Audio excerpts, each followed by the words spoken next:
Assalamualaikum warahmatullahi wabarakatuh. Selamat pagi anak-anakku, semoga kalian dalam keadaan sehat. Tak lupa mari kita berdoa dulu agar diberi kesehatan dan kemudahan-kemudahan di dalam belajar. Untuk materi kali ini Ibu akan menyampaikan tentang penguatan ekonomi maritim dan agrikultur di Indonesia. Tujuan pembelajaran setelah mempelajari materi ini, siswa dapat yang pertama mendeskripsikan tentang ekonomi maritim, yang kedua menjelaskan kondisi ekonomi maritim di Indonesia. Kebijakan pemerintah untuk mendorong ekspor.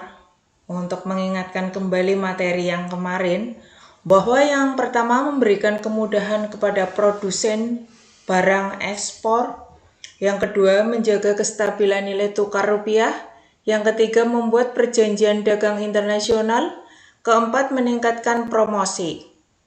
Faktor pendorong ekspor yang pertama adalah keadaan pasar luar negeri, yang kedua keuletan eksportir untuk menangkap peluang pasar, yang ketiga kondisi sosial ekonomi politik suatu negara.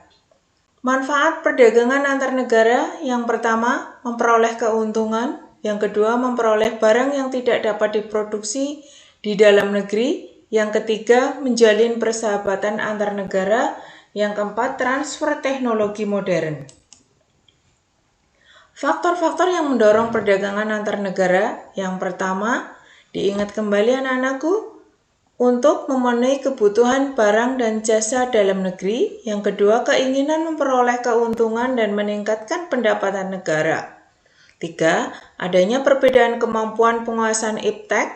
Yang keempat, adanya kelebihan produk dalam negeri sehingga perlu pasar baru. 5. Adanya perbedaan keadaan seperti sumber daya alam, iklim, tenaga kerja, budaya, dan jumlah penduduk yang menyebabkan adanya perbedaan hasil produksi dan adanya keterbatasan produksi. 6. Keinginan membuka kerjasama, hubungan politik, dan dukungan dari negara lain.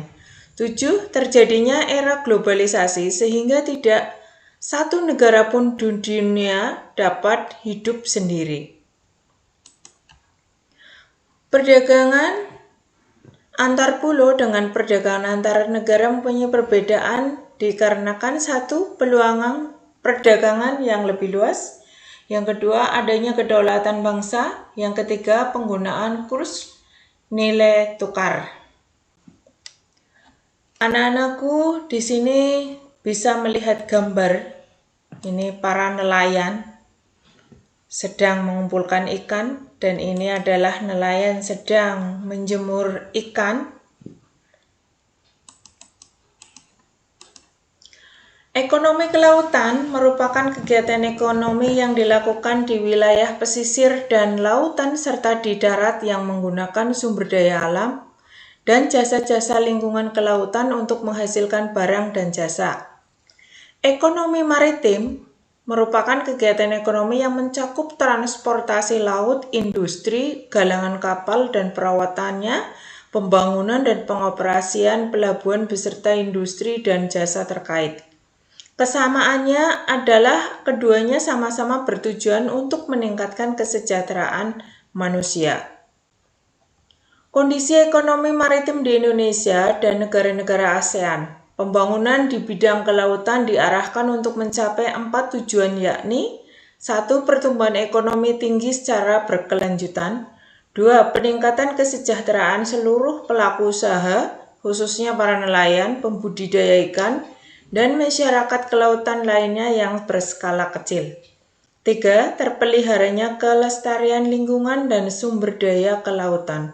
4. Menjadikan laut sebagai pemersatu dan tegaknya kedaulatan bangsa.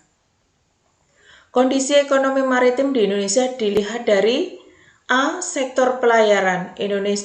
Industri pelayaran nasional saat ini dalam kondisi belum begitu baik, ditinjau dari segi daya saing bangsa, muatan armada kapal nasional masih tergolong rendah. Industri galangan kapal yang sebenarnya sangat strategis karena mempunyai rantai hulu hilir yang panjang hingga saat ini belum berkembang. Yang kedua, sektor perikanan. Potensi sektor perikanan Indonesia sangat besar dan sepantasnya Indonesia menjadi negara industri perikanan terbesar di Asia. Laut merupakan tempat penggalian sumber daya alam yang akan digunakan untuk menunjang pertumbuhan ekonomi. Selanjutnya dikatakan bahwa perikanan merupakan sektor ekonomi andalan di negara ASEAN. Yang ketiga adalah sektor pariwisata bahari. Di sini anak-anak bisa melihat ini adalah gambar wisata air. Strategi dan kebijakan pengembangan ekonomi maritim di Indonesia. Kebangkitan ekonomi kelautan Indonesia ditandai dengan perubahan paradigma pembangunan nasional dari pembangunan berbasis daratan menjadi pembangunan berbasis lautan. Hal ini akan memacu berbagai produk kebijakan publik, infrastruktur, dan sumber daya finansial. Melalui perubahan basis pembangunan dari basis daratan ke lautan. Bentuk kebijakan lain di bidang ekonomi maritim adalah menyambut ASEAN Connectivity. Indonesia menyiapkan 5 pelabuhan besar. 5 pelabuhan yang dimaksud adalah Pelabuhan Balawan di Sumatera Utara, Pelabuhan Tanjung Priok di Jakarta, serta pelabuhan di Surabaya, Makassar, dan Kalimantan. Dari 47 pelabuhan yang akan dikembangkan di ASEAN, 14 diantaranya ada di Indonesia. Kita ingin 5 pelabuhan besar kita siap untuk ASEAN Connectivity. Dan Indonesia sebetulnya berkepentingan untuk proyek-proyek transportation ini. Investasi pihak swasta dibutuhkan dalam proyek-proyek ASEAN Connectivity, khususnya pada infrastruktur transportasi. Selain itu, dalam pengembangan ekonomi maritim juga telah disiapkan kerangka regulasi yang sesuai dengan semua pihak. Karena regulasi tiap negara di ASEAN sangat berbeda-beda, diperlukan harmonisasi regulasi menjelang pemberlakuan MEA. Mengatasi masalah sektor perikanan menjadi sebuah keharusan.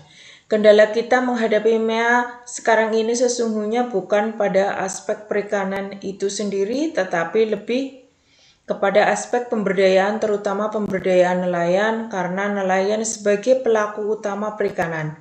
Jika nelayan tidak juga beranjak dari kemiskinan, maka produktivitas menangkap ikan menurun. Dampaknya pendapatan akan menurun. Tugas untuk anak-anakku, yang pertama, jelaskan fungsi laut.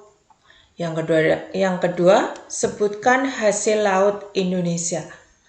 Kiranya hanya itu anak-anakku, semoga bisa dimengerti, bisa dipahami. Selamat belajar. Sekian, terima kasih. Wassalamualaikum warahmatullahi wabarakatuh.